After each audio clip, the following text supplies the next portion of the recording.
آج بھی وہاں پر ہے، لوگ جاتے ہیں، زیارت کرتے ہیں، دعائیں مانگتے ہیں، اللہ ان کی دعاؤں کو قبول کرو، بالکل خانہ کعبہ کے بالکل پیچھے. تو وہاں دونوں سے ملاقات ہوئی.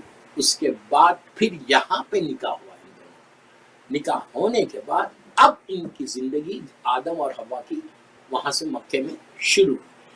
بس اب یہ بات کو تو میں روکتا. اب خانہ کعبہ کا آپ جاتے ماشاءاللہ وہ جگہ. خانہ کعبہ میں کیا ہے؟ خانہ کعبہ میں اگر آج کوئی جانا چاہ رہا آج تو کیسا جائے گا؟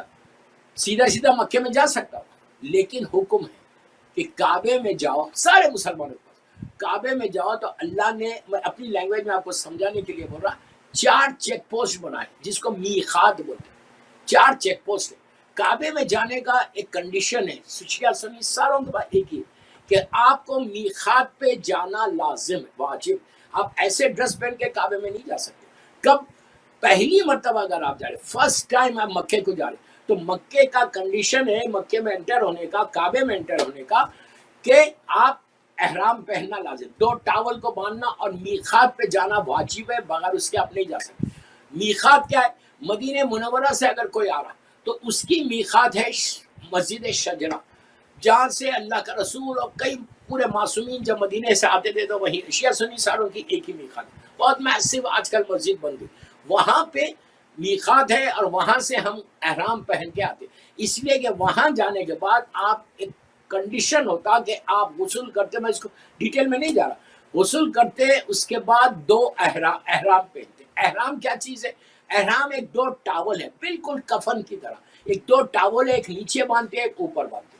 یہ پہنتے آپ نیت کرتے کہ میں عمرے کا احرام پہن رہا یا حج کا احرام پہن رہا، جو بھی ہے، اس لیے کہ مجھے کعبے میں جانا ہے. تو اس وقت آپ وہاں پہ جب نیت کرنے کے بعد 3 مرتبہ تلبیہ پڑھتے، بسم اللہ الرحمن الرحیم، لبیک اللہم لبیک، لبیک لا شریک لک لبیک، ان الحمد والنعمت لک والملک لا شریک لک لبیک. آپ لبیک کے معنی کیا ہے؟ آپ اپنی سروسز، اپنی خدمت آفر کر رہے ہیں. آپ یہ بول رہے ہیں کہ پروردگار میں حاضر ہوں تیری بارگاہ میں، میں حاضر ہوں تیری بارگاہ میں. احرام پہنتے ہی سب سے پہلے انسان کی زبان پہ تلبیہ دی کہ لبیک اللہم لبیک، کہ اللہ میں حاضر ہوں تیری بارگاہ میں. اور اس کے بعد آپ کہتے ہیں لبیک اللہم لبیک، لبیک لا شریک لک لبیک، یعنی کوئی خدا نہیں ہے تیرا، کوئی شریک نہیں، تو واحد و یکتا. اس کے بعد لبیک اللہم لبیک، لبیک لا شریک لک لبیک، ان الحمد تیری تعریف، والنعمت تیری نعمت ہے. یہ ساری چیزیں پڑھنے کے بعد 3 دفعہ تلبیہ پڑھنا واجب ہے. 3 دفعہ تلبیہ پڑھنے کے بعد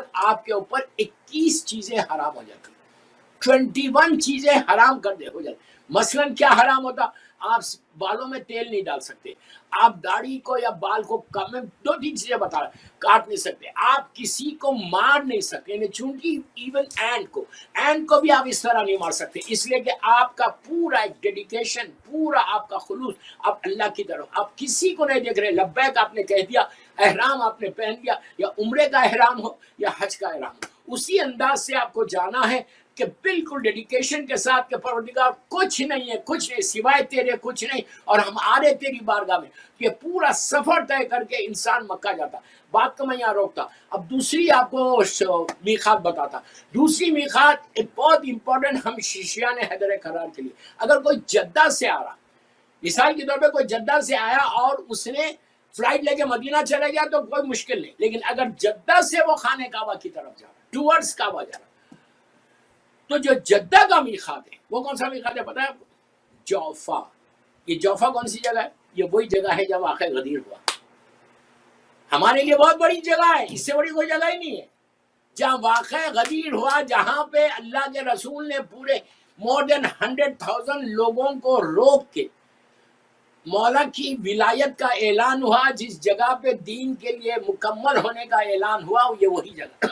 آج بھی جوفا میں بہت بڑی مسجد بنی ہے، لیکن وہاں لکھا ہوا نہیں ہے غدیر. یہ ہمارے علماء یہ کہتے ہیں کہ یہی وہ جگہ تھی جہاں واقع غدیر ہوا. غدیر خم بولتے ہیں. خم ایک کنواں تھا، ایک ویل تھی، اس ویل کا نام خم تھا، جس اسپاٹ کے اوپر یہ واقعہ ہوا. بارہ جوفا ایک میقات ہے، طائف میں ایک میقات ہے یمن والوں کے لیے، اور ایسٹرن پروونس والوں کے لیے. 4 میقات ہے مکے میں. نبی آدم مکے، اللہ نے کہا تھا کہ آدم جاؤ میرے گھر کا طواف کرو تو تمہارا سٹریس دور ہوگا. آج میں پہلا پیغام اہل بیت چینل پہ دے رہا ہوں کہ اگر کسی کو آپ آزما کے دیکھنا، اس لیے کہ ہمارے ساتھ کچھ کئی ایسے واقعات ہوئے، آزما کے دیکھنا، اگر خدا نہ خاصا جو آج کل ایک بیماری ہے پوری دنیا میں، لوگوں کو اتنا سٹریس، پیسے کا سٹریس، گھر کا سٹریس، یہ سٹریس وہ سٹریس، کہ انسان میڈیسن پہ آ جاتا. سٹریس کو دور کرنا ہے، سٹریس کو دور کرنا ہے تو عمرے پہ جاؤ. سٹریس کو دور کرنا ہے اللہ کے گھر کو جاؤ، اور جا کے وہ طواف 7 چکر میں تمہارا سٹریس دور ہو جائے. اس لیے کہ نبی آدم کو اللہ نے کہا، اور اتنا بڑا اللہ اگر کہے کہ تم آؤ میرے گھر کو تم کو سکون ملے گا، تو یہ بہترین ایک میسج تھا کہ جب بھی موقع ملے، جہاں بھی موقع ملے، اللہ کے گھر کو جانا لازم ہے. اچھا وہاں پہنچے مکے کے اندر، اب جب انٹر ہوتے تو جیسے ہی حدود مکہ آ جاتا، باؤنڈری آف مکے کی باؤنڈری آتی، آپ تلبیہ چھوڑ دیتے، ورنہ راستے بھر آپ تلبیہ پڑھ دیتے. اس میں جھوٹ بولنا نہیں، جھوٹ تو یوں ہی بولنا نہیں، جھوٹ بولنا نہیں ہے، جھوٹی قسم کھانا نہیں ہے، یوں بھی نہیں کرنا. وہ ساری چیزیں ایک دفعہ احرام پہننے کے بعد آپ جیسی مکے میں داخل ہوتے آپ کو تلبیہ چھوڑ دینا پڑتا، اور اپنے چہرے کو اینے میں نہیں دیکھ سکتے، بال نہیں نوچ سکتے، انہیں ہزا خوشبو نہیں لگا سکتے، بیوی آپ کے اوپر حرام ہو جاتی. اسی لیے ہمارے پاس طواف النساء ہے کہ جب پھر طواف النساء کرنے کے بعد پھر آپ کے اوپر آپ کی وائف حلال ہوتی. لیکن آپ اپنی وائف کے ساتھ عمرہ کر سکتے، حج کر سکتے، ایسا نہیں ہے. بیوی حرام ہو جاتی. بہرحال جب مکے میں پہنچے، مکہ پہنچنے کے بعد خانہ کعبہ کا ہر کارنر کا ایک ثواب ہے، خانہ کعبہ کے ہر کارنر میں ایک دعا ہے. اچھا اگر آپ مین ڈور سے انٹر ہوئے تو گولڈن ڈور آپ کو نظر آتا، گولڈن ڈور کے سامنے سے وہ مین ڈور ہے، ادھر سے اگر آپ مین ڈور سے انٹر ہوئے، اس کے بعد اسی کے بازو میں حجر اسود رکھا ہوا. اب یہ حجر اسود کی ہسٹری کیا ہے؟ What is this black stone? سب کے پاس نبی آدم جب آسمان سے جنت سے زمین پر آئے تھے جبرائیل کے ساتھ، جو ابھی میں نے واقعہ پڑھا، جب آئے تھے تو 2 چیزوں کو لے کر آئے تھے. آپ صرف تصور کرنا، سامنے جبرائیل ہے، پیچھے آدم. جناب آدم کی پیٹھ کے اوپر ایک سٹون تھا، آپ ایسا کر کے لے کے آ رہے تھے، اور ہاتھ میں ایک سٹک تھی. حجر اسود لے کر آئے، وہ بلیک سٹون. یہ عجیب معجزے کا پتھر ہے، وہ ایمان کو لیتا ہے اور لوگوں کے ایمان کو چھوڑ دیتا ہے. ایکسٹرا یہ حجر اسود، یہ بلیک سٹون روز محشر ہمارا گواہ بنے گا. لا کے نبی آدم نے اس کو کہاں رکھا؟ جب تو کعبہ نہیں تھا، کعبہ ایک نور کا خیمہ تھا. اللہ کے حکم سے اس پتھر کو کوہ ابو قبیس، میں نے ذکر کیا ہے کہ کوہ ابو قبیس مکے کا سب سے بڑا پہاڑ ہے، سب سے بڑا جو ماؤنٹین تھا، اس لیے کہ مکہ سارے پہاڑوں میں گھرا ہوا، ہر طرف ماؤنٹینز. جو لوگ زیارت کریں وہ ماشاءاللہ وہ جانتے ہیں، ان کی قبول کریں. ہر طرف بڑے بڑے ماؤنٹین، اور ان ماؤنٹینز میں سب سے بڑی جو چوٹی تھی وہ کوہ ابو قبیس کی تھی. وہاں لے کے جا کے آدم نے حکم خدا سے اس پتھر کو رکھ دیا. اور وہ جو سٹک ان کے ساتھ تھی، لکڑی جو ساتھ لے کر آئے تھے، وہ کیا تھی؟ یہ لکڑی نبی آدم سے چلتی ہوئی، غور سے سنو، اس لکڑی کی میں ہسٹری بتا رہا ہوں، نبی آدم سے چلتی ہوئی ڈیفرنٹ نبیوں سے ہوتی ہوئی جناب شعیب نبی تک آئی تھی. شعیب نبی جو فادر اللہ تھا، جن کی بڑی بیٹی سے نبی موسیٰ کی شادی ہوئی، یہی وہ لکڑی بعد میں چل کے عصائے موسیٰ بنی. نبی موسیٰ کی نبوت کا معجزہ تھا. Can you imagine? جیسے ہمارے نبی کا معجزہ کیا تھا؟ قرآن تھا. جناب ابراہیم کا نبی کا نبوت کا معجزہ کیا تھا؟ وہ آگ میں جانا اور ان کے اوپر آگ کو گلزار کرنا. نبی موسیٰ کی نبوت کا معجزہ عصا تھی، توریت نہیں ہے، عصائے موسیٰ. کہ یہ عصا کیا تھی؟ ایک بہت خوبصورت لکڑی ہے، اس پہ اوپر 2 منہ تھے، جیسے واکنگ سٹک ہوتی. نبی موسیٰ پھینکتے تھے، اژدھا بن جاتے تھے، اور ایسا ویسا اژدھا نہیں بنتا تھا، ایک خطرناک قسم کا ایک جانور بن جاتا. فرعون جیسا ظالم جس سے خوف کھاتا. اس کے بعد جب ہاتھ لے کے پکڑتے تھے تو وہ پھر سٹک بن جاتا. اب میں آپ کو ایک تاریخ کا ایک واقعہ پوچھتا ہوں. چھٹے امام جعفر صادق علیہ السلام سے راوی نے پوچھا کہ مولا کیا بات ہے کہ جناب موسیٰ جب عصا کو پھینکتے تھے تو اژدھا بن جاتا، لیکن جب پکڑنے جاتے تھے تو وہ اپنا عبا کو اس طرح ہاتھ میں لیتے، کپڑا ہاتھ میں لے کے ڈائریکٹ نہیں پکڑتے، ایک ہلکا سا خوف تھا، اس کے بعد پکڑتے تھے اس اجدے کو تو لکڑی بن جاتی. یہ ایک لمحہ، ایک فریکشن آف سیکنڈ کے لیے ڈر کیا تھا. اور جناب ابراہیم آگ میں جا رہے، اتنی عظیم آگ میں، اور ایک لمحے کے لیے بھی ڈر نہیں تھا. تو مولا نے مسکرا کے کہا کہ ابراہیم کی نسل میں ہمارا نور تھا. اچھا ایک بات یہاں اور روک کے بولوں، اگر کسی کو اولاد نہیں ہے، کوئی بے اولاد ہے، اور آپ نہیں جا رہے عمرے پہ، کوئی اور جا رہا، کعبے کی زیارت کو کوئی اور جا رہا، تو آپ اس سے بھی کہلا سکتے کہ وہاں پہ کہا گیا کہ اگر کوئی بے اولاد ہے اور وہاں پہ کھڑے رہ کر وہ دعا کرے، جناب حاجرہ اور جناب اسماعیل کا واسطہ دے کے اللہ کی بارگاہ میں دعا کرے، تو اللہ اس کو اولاد عطا کرتا. اگر قسمت میں نہیں بھی ہے تو وہاں پہ، اور بعض ہمارے علماء یہ بولتے ہیں کہ جناب رباب کے بچوں کا، شہزادی سکینہ، شہزادی علی اصغر کا واسطہ دے کے بھی اگر کوئی وہاں دعا کرے، اس لیے کہ یہ سارے علماء لکھ رہے شیعہ سنی کے اولاد کے لیے بہترین جگہ ہے کہ اگر کوئی شخص جا کے وہاں پہ دعا مانگے جناب حاجرہ اور جناب اسماعیل کا واسطہ دے.